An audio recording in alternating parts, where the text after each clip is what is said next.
আচ্ছা, শ্রাবণ মাস তো চলেই এসছে, কাল থেকেই নতুন শ্রাবণ মাস শুরু হয়েছে। তো তোমরা কে কে শ্রাবণ মাসের উপোস করো অবশ্যই জানিও। আমার শাশুড়ি প্রত্যেক বছর করে, সেই বছরের মতো এই বছরও তারই যোগাযন্ত্র আর কি করছে। প্রথম শনিবার যেহেতু আজকে মানে 19 তারিখ, সেই কারণে দেখো সমস্ত রকম যোগাযন্ত্র করে নিয়েছে।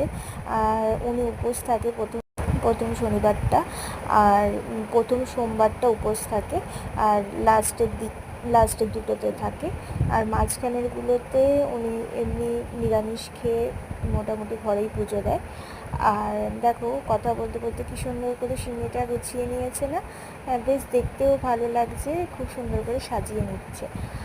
আর তোমরা কে কে সিংড়ি খেতে ভালোবাসো কমেন্টে জানিও। আমার তো সিমনি খেতে ভীষণ ভালো লাগে। আমি আজকে মানে সকালবেলা তাড়াতাড়ি করে খাবার দাবার খেয়ে মানে গুছিয়ে বসেছিলাম যে কখন সিমনিটা মানে পুজো করিয়ে নিয়ে আসবে আর কখন খাবো, মানে ঠাকুরের খাওয়ার আগে নিজে লোভ দিয়ে দিচ্ছিলাম আর কি, এরকম একটা ব্যাপার। আর আমাদের এখানে জানো তো, যাদের বাড়িতে সিমনি হয় সবাই জানে মোটামুটি যে আমি কম বেশি খেতে ভালোবাসি, সেজন্য মোটামুটি সবাই দিয়ে। তাহলে দেখা হচ্ছে কোনো একটা পরের ভিডিওর সাথে, ততক্ষণ সবাই ভালো থেকো, সুস্থ থেকো।